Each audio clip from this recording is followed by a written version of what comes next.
अस्सलाम स्टूडेंट्स, मैं हूं आपका इंस्ट्रक्टर आतिफ नसीम और ये है आपका YouTube channel science made sensible.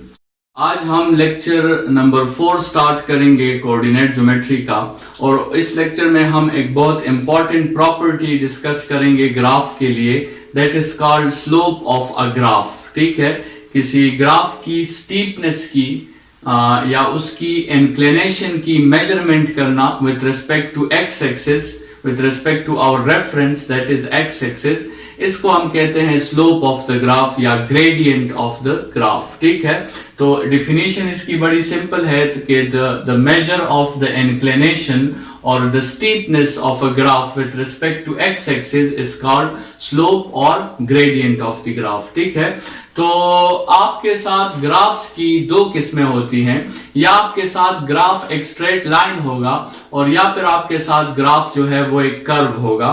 तो स्लोप को भी हम यहाँ पर दो कैटेगरीज में डिवाइड कर देते हैं कि स्लोप ऑफ अ लाइन या स्लोप ऑफ अ कर्व। ठीक है, हम बेसिक बात जो है वो स्लोप ऑफ अ लाइन पे पढ़ेंगे क्योंकि हम कोऑर्डिनेट ज्योमेट्री या लाइन ज्योमेट्री डिस्कस कर रहे हैं, लेकिन यहाँ पर मैं आपको थोड़ा सा फर्क जो है वो बता देता हूं। स्लोप ऑफ अ लाइन जो है वो आपके साथ हमेशा कांस्टेंट होता है, लेकिन स्लोप ऑफ अ कर्व जो है वो हर पॉइंट पे वेरिएबल होता है। स्लोप जिस तरह हमने कहा कि ये स्टीपनेस है और इंक्लिनेशन है, तो इसमें हम ये देखते हैं कि किसी लाइन ने राइज कितना कवर किया है और उसने रन जो है वो कितना कवर किया है। लेट्स सपोज आपके साथ एक लाइन पर दो पॉइंट्स मौजूद है, x1 y1 और x2 y2।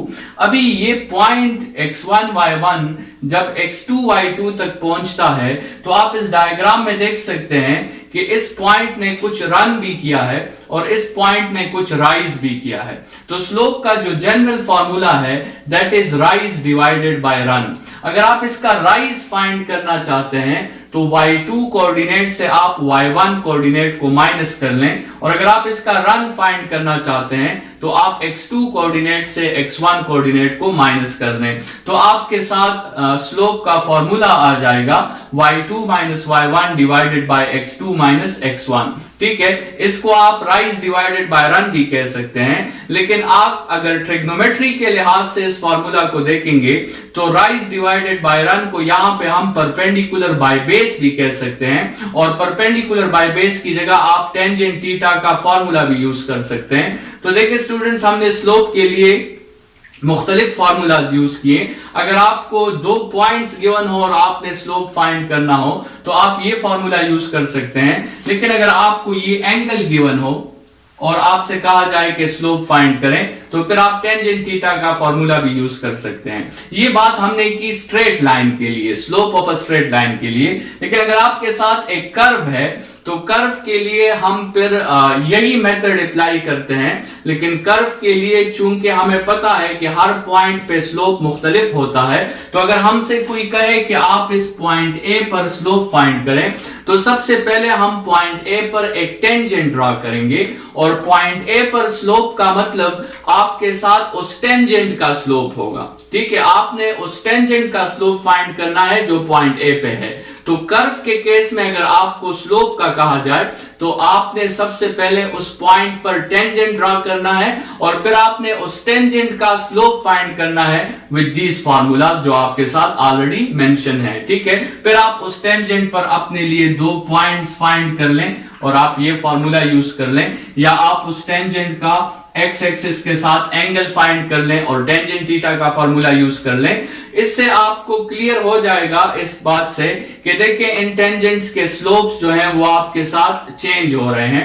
ये टॉप पे स्लोप सबसे ज्यादा है और फिर स्लोप आहिस्ता आहिस्ता कम हो रहा है, तो इसका मतलब ये जो कर्व है ये एक डिक्रीजिंग स्लोप का कर्व है, डिक्रीजिंग ग्रेडियंट का कर्व है। लेकिन अगर हमारे साथ एक कर्व इस तरह होता सो ये कर्व हमारे साथ इंक्रीजिंग स्लोप का कर्व है, क्योंकि इसमें स्लोप आहिस्ता आहिस्ता इंक्रीज हो रहा है। ठीक है, तो स्टूडेंट्स आते हैं स्लोप ऑफ अ लाइन की तरफ। स्लोप ऑफ अ लाइन जैसे हमने अभी डिस्कस किया कि इसका फॉर्मूला है राइज डिवाइडेड बाय रन या परपेंडिकुलर डिवाइडेड बाय बेस। यहां पे मैंने आपको एक लाइन मेंशन की है जो एक्स एक्सिस के मुताबिक स्टीपर है, उसका एक स्लोप है और उसका स्लोप हमने फाइंड करना है। तो लेट्स सपोज उस लाइन पे आपके साथ दो पॉइंट्स हैं, एक x1 y1 है, एक x2 y2 है। x1 y1 का मतलब ये है कि इस पॉइंट ने x एक्सिस पे x1 का डिस्टेंस कवर किया है और y एक्सिस पे y1 का डिस्टेंस कवर किया है, और इस x2 y2 का मतलब ये है कि इसने x एक्सिस पे x2 का डिस्टेंस कवर किया है और y एक्सिस पे y2 का डिस्टेंस कवर किया है। लेकिन ये x1 y1 पॉइंट जब इस x2 y2 पॉइंट तक पहुंचेगा तो ये कुछ रन भी कवर करेगा और कुछ राइज भी कवर करेगा। अगर आपने वो राइज फाइंड करना है तो आपने ये डिस्टेंस फाइंड करना है और ये distance is y2 minus y1। इसी तरह अगर आपने रन फाइंड करना है तो आपने ये डिस्टेंस फाइंड करना है and this is x2 minus x1। ठीक है, लाइन ज्योमेट्री से आप सिंपली जो है ये डिस्टेंस फाइंड कर सकते हैं greater distance minus smaller distance के फॉर्मूला से। और फिर आपने इसको y2 minus y1 divided by x2 minus x1 आपने इस फॉर्मूला में पुट कर देना है, राइज बाय रन। ये डिस्टेंस इसका राइज है और ये डिस्टेंस इसका रन है। लेकिन अगर आप टेंजेंट थीटा का फॉर्मूला यूज करना चाहते हैं तो फिर आप अपने लिए ये एंगल फाइंड करें, x एक्सिस के साथ ये लाइन जो एंगल बना रहा है आप इसको फाइंड करें और आप टेंजेंट थीटा के फॉर्मूला में पुट कर दें। दोनों आपको जो है इक्वल रिजल्ट्स प्रोवाइड करेंगे ये दोनों फॉर्मूलाज। स्टूडेंट स्लोप की प्रॉपर्टीज की तरफ आते हैं और हम यहां स्ट्रेट लाइन के स्लोप की प्रॉपर्टीज डिस्कस कर रहे हैं। सबसे पहली बात स्टूडेंट्स ये याद रखें कि स्ट्रेट लाइन का स्लोप हमेशा कांस्टेंट होता है। चाहे आप इस ग्राफ पर, इस स्ट्रेट लाइन पर कोई भी दो पॉइंट्स फाइंड कर लें, आपके साथ इसका स्लोप हमेशा कांस्टेंट होगा। आप ये दो पॉइंट्स ले लें या कोई भी दो पॉइंट्स आप ले लें, आपके साथ स्ट्रेट लाइन का स्लोप हमेशा कांस्टेंट होगा। इसके पीछे एक लॉजिक है और वो लॉजिक ये है कि आपके साथ स्ट्रेट लाइन या लीनियर इक्वेशंस जो होते हैं उनमें डायरेक्ट प्रोपोर्शनैलिटी होती है और डायरेक्ट प्रोपोर्शनैलिटी में जो आपके साथ जनरली आपने जो ओ लेवल्स में किए हैं, y is directly proportional to x, y is equal to kx and k is equal to y by x। ठीक है, इसका मतलब ये है कि स्ट्रेट लाइन में या डायरेक्ट प्रोपोर्शनैलिटी में उन दो वेरिएबल्स का जो रेशो होता है वो हमेशा कांस्टेंट होता है। यहां भी आप देखें तो हम y और x का रेशो ही निकाल रहे हैं, तो इसलिए वो रेशो हमेशा आपके साथ कांस्टेंट होगा। तो याद रखें स्टूडेंट्स के slope of a straight line हमेशा कांस्टेंट होता है। लेकिन ये कांस्टेंट स्लोप जो है ये पॉजिटिव भी हो सकता है, जीरो भी हो सकता है, नेगेटिव भी हो सकता है, पॉजिटिव इंफिनिटी भी हो सकता है और नेगेटिव इंफिनिटी भी हो सकता है।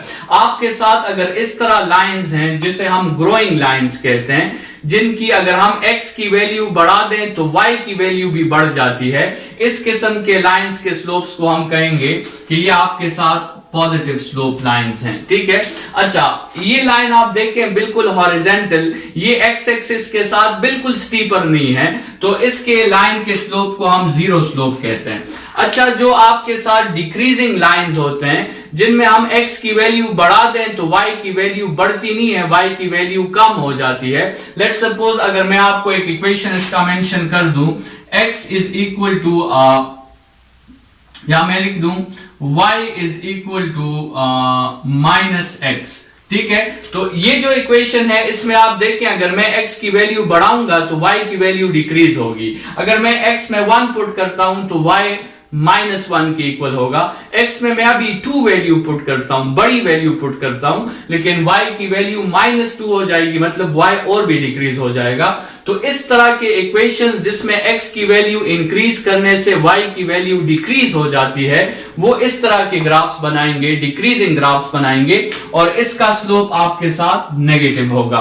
ठीक है, फिर आपके साथ अगर एक लाइन है और वो बिल्कुल वर्टिकली अपवर्ड जा रहा है तो इस लाइन का मतलब ये है कि ये सिर्फ राइज कर रहा है, ये रन नहीं कर रहा, मतलब रन इसका जीरो है और एनीथिंग डिवाइडेड बाय जीरो फिर आपके साथ इंफिनिटी आता है। लेकिन इसका राइज पॉजिटिव है, ये पॉजिटिव y एक्सिस की तरफ जा रहा है तो आपके साथ राइज में प्लस साइन आएगा, मतलब ये प्लस इंफिनिटी आपके के साथ केस है।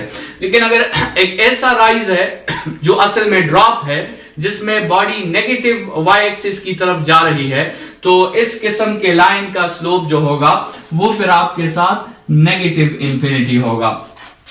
तो स्लोप ऑफ अ लाइन की ये 5 कैटेगरीज आपके साथ याद रखें। स्लोप पॉजिटिव भी हो सकती है, जीरो भी हो सकती है, नेगेटिव भी हो सकती है, पॉजिटिव इंफिनिटी भी हो सकती है और नेगेटिव इंफिनिटी भी हो सकती है। ठीक है, स्लोप की दो बहुत इंपॉर्टेंट प्रॉपर्टीज जो आप बार बार यूज करोगे अपने इस चैप्टर में, वो ये है कि याद रखें कि पैरेलल लाइंस का स्लोप हमेशा सेम होता है। अगर आपके साथ इस तरह के लेट्स सपोज 2-3 लाइंस हैं, लेकिन वो लाइंस पैरेलल लाइंस हैं, वो लाइंस इंटरसेक्ट नहीं कर रहे हैं, तो इसका मतलब ये होगा कि हम कैसे ये साबित करेंगे कि ये पैरेलल लाइंस हैं।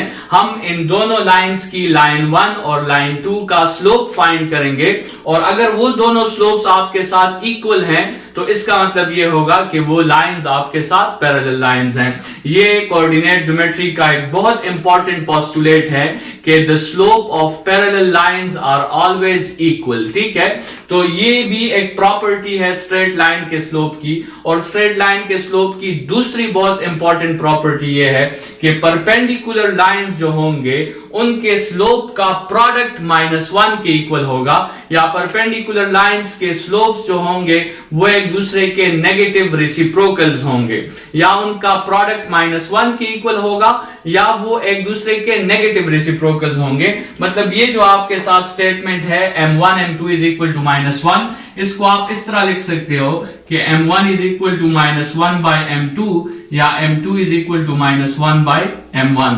मतलब हर एक लाइन का स्लोप दूसरे लाइन का नेगेटिव रेसिप्रोकल है। ठीक है, या इन दोनों स्लोप्स के प्रोडक्ट से हमें -1 रिजल्ट आता है। लेट्स सपोज एक लाइन के स्लोप की वैल्यू 3 है और दूसरे लाइन के स्लोप की वैल्यू -1/3 है, तो इनके प्रोडक्ट से हमें क्या रिजल्ट मिलता है? -1 रिजल्ट मिलता है। इसका मतलब ये दोनों लाइंस आपस में परपेंडिकुलर थे, ये दोनों लाइंस आपस में 90 का एंगल बना रहे थे। स्टूडेंट्स, इस लेक्चर में हमने slope of a straight line की डिफरेंट प्रॉपर्टीज पढ़ी, जिसको हम जो है एज एप्लीकेशन डिफरेंट क्वेश्चंस में यूज कर सकते हैं अपने अननोन डेटा या किसी चीज को साबित करने के लिए। इस लेक्चर के लिए इतना ही। Thank you students.